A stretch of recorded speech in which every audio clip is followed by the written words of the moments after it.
എനിക്ക് ഔദാര്യം ആവശ്യമില്ല. എൻ്റെ മകൻ്റെ അങ്ങനെ ഉണ്ടെങ്കിൽ തന്നെ എൻ്റെ അവകാശമാണ്. കാരണം അവൻ എല്ലാ മേഖലയിലും 10ാം ക്ലാസ് വിദ്യാഭ്യാസം കഴിഞ്ഞു, എക്സാം എഴുതി ICSE സിലബസ് 94% മാർക്ക് ഉണ്ടായിരുന്നു. അപ്പോൾ അവൻ്റെ ഭാവി അവൻ വരയ്ക്കാനും കളിക്കാനും ഒക്കെ മിടുക്കനായിരുന്നു. അപ്പോൾ അവൻ്റെ ഭാവി എന്ന് പറയുന്നത് ശരിക്കും എനിക്ക് എൻ്റെ ഒരു സ്വപ്നമായിരുന്നു. അപ്പോൾ അതല്ലേ ഇങ്ങനെ ഉടഞ്ഞു പോയത്. ഞാൻ നിരന്തരം പോലീസ് സ്റ്റേഷനുമായിട്ടൊക്കെ ബന്ധപ്പെട്ടിട്ടുണ്ടായിരുന്നു. പക്ഷേ നടപടികളാകുന്നത് ഇത്രയും വൈകിയാണ്. ഇപ്പം അടുത്ത സമയത്താണ് അതിൻ്റെ പേപ്പറുകൾ ഒരുവിധമായി ഇപ്പം 304A ഇലക്ട്രിസിറ്റി ബോർഡിനെ സംബന്ധിച്ചിടത്തോളമുള്ള ഒരു ന്യായീകരണം എന്ന് പറഞ്ഞാൽ അവർക്ക് തൊഴിലാളികളുടെ അതായത് പ്ലേസ്മെൻറ്റുകൾ നടക്കുന്നില്ല എന്നുള്ളതാണ്.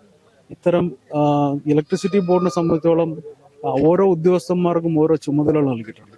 ഈ ചുമതലകൾ നിർവഹിക്കാത്തതാണ് ഇവിടുത്തെ ഏറ്റവും വലിയ വിഷയം. നമ്മൾ പ്രതികരണങ്ങൾ കൂടി തുടങ്ങിയപ്പോൾ വിദ്യാഭ്യാസ മന്ത്രി പറഞ്ഞൊരു കാര്യമുണ്ട്, അവർക്ക് വേണ്ടുന്ന സാമ്പത്തിക സഹായങ്ങളൊക്കെ നൽകിക്കൊണ്ടിരിക്കുകയാണ്. അപ്പോൾ ഇത്തരം ഒരു പ്രതിഷേധത്തിന്റെ ഒന്നും ആവശ്യമില്ലെന്ന്. സാമ്പത്തിക സഹായം നൽകിയാൽ ഒരാളുടെ ജീവന് ഒരിക്കലും വിലയാകില്ല. ഒന്നാമത്തെ വിഷയം എന്ന് പറഞ്ഞാൽ ഞാൻ എൻ്റെ മകനും ഇതേ ഒരവസ്ഥയിൽ മരണപ്പെട്ടതാണ്. കഴിഞ്ഞ 2024 ഏപ്രിൽ 18 സ്കൂളിൽ വെച്ചുണ്ടായ KSEBയുടെ ഒരു അനാസ്ഥ. ഫുട്ബോൾ കളിക്കാൻ പോയതാണ്. 10ാം ക്ലാസ് വിദ്യാഭ്യാസം കഴിഞ്ഞ് റിസൾട്ട് കാത്ത് നിൽക്കുന്ന സാഹചര്യമായി. അപ്പോൾ ഞാനൊരു പാലുകാച്ചുണ്ടായിരുന്നു, ഞങ്ങൾ ഒരുമിച്ചിരുന്ന് ഭക്ഷണമൊക്കെ കഴിച്ചിട്ട് അവനെ കൊണ്ടുപോയി ഗ്രൗണ്ടിൽ വിട്ട് പോയതാണ്. ആള് ഫുട്ബോള്, ബാസ്കറ്റ് ബോൾ എല്ലാ മേഖല പഠിക്കാനും ഒക്കെ നല്ല മിടുക്കനാണ്. ഈവൻ ഇത് വെളിയിലേക്ക് ബോൾ പോയപ്പോൾ മതിൽ ഇവർ ഫുൾ കോമ്പൗണ്ട് വാളാണ് ഗ്രൗണ്ട്. ഈ ഫെൻസിങ് ഉണ്ടായിരുന്നു. അപ്പോൾ ഈ മതിലിൽ നിന്നും പൊളിയെ പുറത്ത് ബോൾ എടുക്കാൻ വേണ്ടി ഇറങ്ങിയതാണ്. ഇറങ്ങിയപ്പോഴത്തേക്ക് പുറത്ത് ഇലക്ട്രിക് പോസ്റ്റിൽ നമ്മൾ സ്ട്രീറ്റ് ലൈറ്റിൻ്റെ ലൂപ്പുണ്ടല്ലോ, അത് പണ്ട് പ്രാചീന കാലത്ത് സ്ഥാപിക്കുന്നതാണ്. ഇപ്പോൾ ഈ ആധുനിക കാലത്തൊന്നും അത്തരം ലൈനുകളും നമ്മൾ കണ്ടിട്ടില്ല. അപ്പോൾ അങ്ങനെ ആ ലൂപ്പിലേക്കാണ് മോൻ കയറി പിടിച്ചത്. അപ്പം അങ്ങനെ അവിടെ വെച്ച് മരണപ്പെട്ടു. അർഫാൻ MS എന്നാണ് ആള്. ചേട്ടന് ഇപ്പൊ മിഥുന്റെ ഈ ഒരു അവസ്ഥ കൂടുതൽ മനസ്സിലാക്കാൻ പറ്റും. തീർച്ചയായും ഈ മന്ത്രിമാര് നടത്തുന്ന ന്യായീകരണം ഒന്നുമില്ല. സാമ്പത്തികമോ അല്ലെങ്കിൽ നമ്മളെ സംബന്ധിച്ചോളം നമ്മൾ അന്നും ഈ വിഷയവുമായി ബന്ധപ്പെട്ടിട്ട് കേരളത്തിലെ എല്ലാ ഇലക്ട്രിക് പോസ്റ്റുകളിലും ഇത്തരത്തിലുള്ള സ്ഥാപിച്ചിട്ടുള്ള ആ ലൈനുകൾ റിമൂവ് ചെയ്യാൻ പെട്ടെന്ന് ഓർഡർ കൊടുത്തു. അപ്പോൾ ഈ ഓർഡർ കൊടുത്ത് കഴിഞ്ഞിട്ടും അവർ നമ്മൾ ഇത്തരം ദാരുണമായ കാര്യങ്ങൾ നടക്കുമ്പോൾ മാത്രം സംവിധാനങ്ങൾ ഇടപെടുകയും അതിനുശേഷം അത് ഇങ്ങനെ അണഞ്ഞു പോവുകയും ചെയ്യുന്നൊരു സാഹചര്യമാണ്. അതല്ല നമുക്ക് വേണ്ടത്. നമ്മളെ സംബന്ധിച്ചോളം ദൈനംദിന ജീവിതത്തിൽ ഈ സ്കൂളുകളാണെങ്കിലും പൊതുസ്ഥലങ്ങളാണെങ്കിലും ഒക്കെയും ഇത്തരം ഇലക്ട്രിസിറ്റി ബോർഡിനെ സംബന്ധിച്ചോളം ഓരോ ഉദ്യോഗസ്ഥന്മാർക്കും ഓരോ ചുമതലകൾ നൽകിയിട്ടുണ്ട്. ഈ ചുമതലകൾ നിർവഹിക്കാത്തതാണ് ഇവിടുത്തെ ഏറ്റവും വലിയ വിഷയം. ഇപ്പം എക്സിക്യൂട്ടീവ് എഞ്ചിനീയർക്ക് അദ്ദേഹത്തിൻ്റെ ചുമതലകളുണ്ട്, അസിസ്റ്റന്റ് എഞ്ചിനീയർക്ക് അതിൻ്റെ ചുമതലകളുണ്ട്, ഒരു ഓവർസിയർക്ക് അതിൻ്റെ ചുമതലകളുണ്ട്, സൂപ്രണ്ടൻ്റുണ്ട്, അതേപോലെ ഈ ലൈൻമാൻമാർക്കൊക്കെ ഉണ്ട്. അപ്പം നമ്മളെ സംബന്ധിച്ചോളം ഇവരുടെ ചുമതലകൾ നിറവേറ്റുന്നില്ല. അപ്പം നമ്മുടെ വീട്ടിലൊരു കറണ്ട് പോകുമ്പോൾ അല്ലെങ്കിൽ നമ്മൾ നമ്മുടെ കറണ്ട് ബില്ല് അടയ്ക്കാൻ ഒരു 2 മണിക്കൂർ താമസിച്ചാൽ പോലും ഇവർ ഒരു 230 തുകയാണെങ്കിൽ ഇവർ തേടി പിടിച്ച് വരുന്നൊരവസ്ഥയാണ്. ആ ജാഗ്രത ഇത്തരം സേഫ്റ്റി മെഷർമെൻറ്റുകളിൽ ഇവർ കാണിച്ചാൽ ഇതില്ലാതാകാവുന്നേ ഉള്ളൂ. അപ്പം ഞാൻ ആ സ്കൂളിൽ പോയിരുന്നു. എനിക്ക് അത് കണ്ടപ്പോൾ തന്നെ ശരിക്കും പറഞ്ഞാൽ ഇവരുടെ ഇൻസ്പെക്ഷൻ നടക്കേണ്ടതാണ്. ഈ ഓവർസിയർമാർ ഈ ലൈനുകളെല്ലാം ചെക്ക് ചെയ്യേണ്ടതാണ്. നമ്മൾ റെയിൽവേയിൽ പിന്നെ ഗ്യാങ്മാരുടെ ഡ്യൂട്ടി എന്താ? അവർ ഓരോ ട്രെയിൻ വരുന്നതിന് മുമ്പും ഇത് കണക്ക് നോക്കും. അത്രയും പോലും എഫേർട്ട് എടുക്കേണ്ട കാര്യമില്ല. ഇത് ലൈനുകൾ അതൊക്കെ ഇവർ ചുറ്റി നടന്ന് നോക്കേണ്ടതാണ്. ഇവരാരും നോക്കാറില്ല. ഇവർ ഓഫീസിലിരിക്കും, ബാക്കി അവർ ലൈൻമാൻമാരെ വിട്ട് പണിയിക്കും. പിന്നെ ഇലക്ട്രിസിറ്റി ബോർഡിനെ സംബന്ധിച്ചിടത്തോളം വളരെ അനാസ്ഥ കാര്യത്തിൽ നമ്മൾ എടുത്തു പറയേണ്ട കാര്യമില്ല. ഇലക്ട്രിസിറ്റി ബോർഡിനെ സംബന്ധിച്ചിടത്തോളമുള്ള ഒരു ന്യായീകരണം എന്ന് പറഞ്ഞാൽ അവർക്ക് തൊഴിലാളികളുടെ അതായത് പ്ലേസ്മെൻറ്റുകൾ നടക്കുന്നില്ല എന്നുള്ളതാണ്. പക്ഷേ അതല്ലല്ലോ വേണ്ടത്.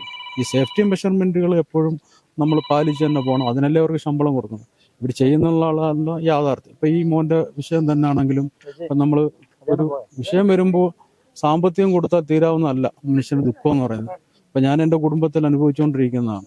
കാര്യം ഈ ഒരു വർഷം കൊണ്ട് എൻ്റെ മാനസികാവസ്ഥയും ഞാൻ പൊതുരംഗത്ത് നിൽക്കുന്നതാണ്.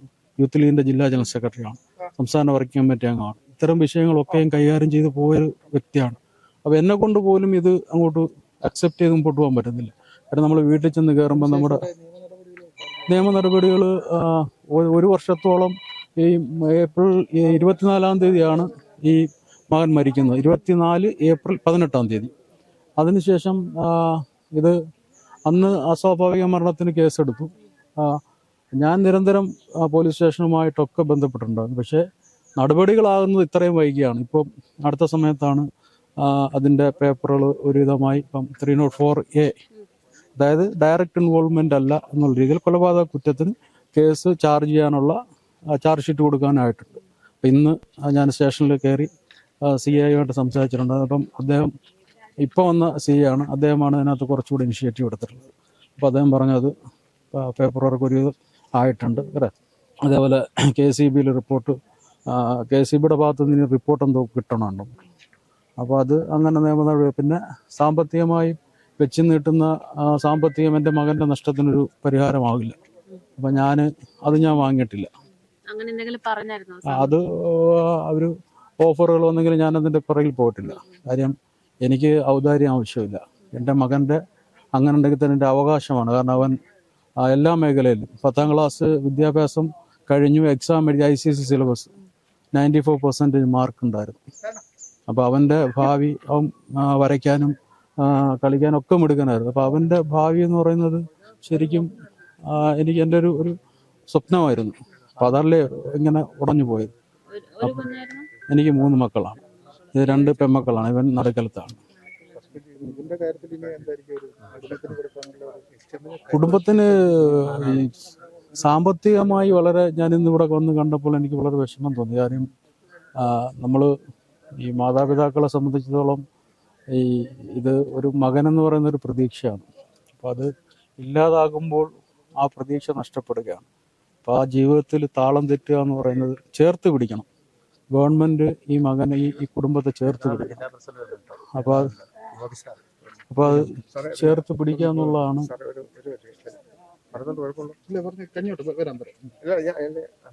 ചേർത്ത് പിടിക്കുക എന്നുള്ളതാണ് ഗവൺമെൻറ് ഇപ്പോൾ ചെയ്യേണ്ടത്. നമ്മൾ ഈ ഓഫർ ഇന്നിപ്പോൾ ഈ കാണുന്ന ആരവമൊന്നുമില്ല, അവരെല്ലാം പിരിഞ്ഞു പോകും.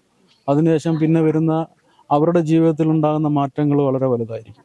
അപ്പോൾ അത് ചേർത്ത് പിടിക്കേണ്ട ഉത്തരവാദിത്വം ഗവൺമെൻറ്റിനുണ്ട്. അതേപോലെ ഇവിടുത്തെ നമ്മുടെ ജനപ്രതിനിധികൾക്കുണ്ട്, എല്ലാവർക്കും ഉണ്ട്.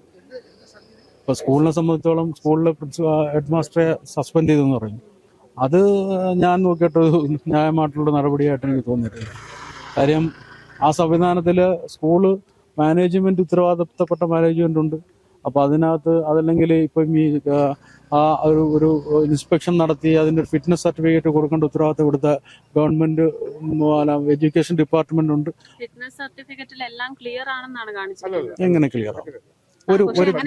അല്ല, അത് കാണിച്ചേക്കുന്നതിനകത്ത് നമ്മളെ സംബന്ധിച്ചിടത്തോളം നമ്മളത് നമ്മൾ നോക്കിക്കാണേണ്ട ഒരു വിഷയം. കാര്യം ഫിറ്റ്നസ് സർട്ടിഫിക്കറ്റ് ക്ലിയർ ആണെന്നുണ്ടെങ്കിൽ ഇത്തരം ഒരു ലൈൻ, ശരിക്കും പറഞ്ഞാൽ ഈ ഒരു ലൈൻ ഇതിൻ്റെ സെൻട്രലിലൂടെ പോയേക്കണം.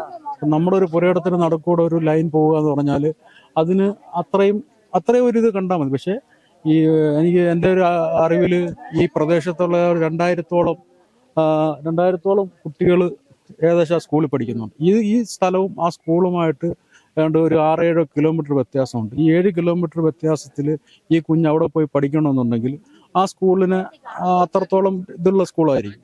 അപ്പോൾ അവിടെ ഇത്തരം ഒരു ലൈൻ പോവുക എന്ന് പറഞ്ഞാൽ പിന്നെ ഇതിപ്പോൾ സംഭവിച്ചു എന്ന് പറഞ്ഞ് കഴിയൊഴിയാം. അത് സംവിധാനത്തിന് കഴിയൊഴിഞ്ഞു പോവാം. പക്ഷെ അതല്ലായിരുന്നു വേണ്ടത്. നമ്മളൊരു കാര്യം വരുമ്പം ഇങ്ങനെ വടിയെടുത്തുകൊണ്ട് പോകുക എന്നുള്ളതിനപ്പുറം ഇത് precaution is better than cure. നമുക്കൊരു മുൻകരുതലെടുക്കാമല്ലോ. അതിനല്ലേ നമ്മൾ ഇരിക്കുന്ന ഉദ്യോഗസ്ഥർക്ക് ശമ്പളം കൊടുക്കുന്നത്. ഞാനും നിങ്ങളും ഒക്കെ കൊടുക്കുന്ന ടാക്സിൽ നിന്നും പേ ചെയ്യുന്നതാണല്ലോ ഈ ശമ്പളം എന്ന് പറയുന്ന സാധനം. അവർക്ക് മുടങ്ങുന്നില്ലല്ലോ. അപ്പോൾ അത് ന്യായമായിട്ടും അവരുടെ അവകാശങ്ങൾക്ക് അവർ സമരം ചെയ്യാറുണ്ട്. അപ്പോൾ ന്യായമായിട്ടും നമ്മൾ പറയുമ്പോൾ അവർ വളരെ ലാഘവത്തോടെ ഇത് കാണുന്നു എന്നുള്ളതാണ്. ഇനിയും ഇത് ആവർത്തിക്കും, ദുരന്തങ്ങൾ ആവർത്തിക്കും, നഷ്ടങ്ങൾ സംഭവിക്കും. ആർക്കും നഷ്ടം സംഭവിക്കും? അപ്പം എൻ്റെ കുടുംബത്തിൽ നഷ്ടമുണ്ടായപ്പോഴാണ് എനിക്ക് അത്രത്തോളം മാനസികമായി. മറ്റൊരു കൂടെ നോക്കിക്കാണുമ്പോൾ പ്രശ്നമില്ല. എൻ്റെ വീട്ടിലുണ്ടാകുന്ന നഷ്ടം സഹിക്കേണ്ടതും ഞാൻ എൻ്റെ ജീവിതം മുഴുവൻ ആ ഒരു ദുഃഖത്തിൽ ഞാൻ പോകേണ്ടി വരും. അത് ആശ്വസിക്കാമെന്നുള്ളതിനപ്പുറത്ത് അവൻ്റെ ആ സമയമായിരുന്നു വിധി എന്ന് ആശ്വസിക്കാമെന്ന് അപ്പുറത്ത് നമ്മുടെ കുടുംബത്തിൽ ഒരു വലിയ വിഷയമുണ്ട്. അപ്പം അത് ആ കുടുംബത്തെ ചേർത്ത് പിടിക്കണമെന്നാണ് എനിക്ക് വ്യക്തിപരമായി പറയാനുള്ളത്. ഇത് തന്നെയാണ്, അതായത് മിഥുൻ എന്ന് പറയുന്ന വിദ്യാർത്ഥിയുടെ മരണം എന്ന് പറയുന്നത് അസാധാരണമായിട്ടുള്ള ഒരു വിഷയം അല്ലെങ്കിൽ ഒറ്റപ്പെട്ട സംഭവമല്ല. ഇതിനു മുമ്പും ഇതേ രീതിയിൽ മറ്റ് വിദ്യാർത്ഥികളും മരണപ്പെട്ടിട്ടുണ്ട് എന്നതിന്റെ ഏറ്റവും വലിയ തെളിവാണ് നമുക്കിപ്പോൾ കിട്ടിയത്. എന്തായാലും സർക്കാരിന്റെ ഭാഗത്തു നിന്നും അധികൃതരുടെ ഭാഗത്തു നിന്നും ഉണ്ടായിട്ടുള്ള ഏറ്റവും വലിയ അനാസ്ഥ തന്നെയാണ് ഇത്.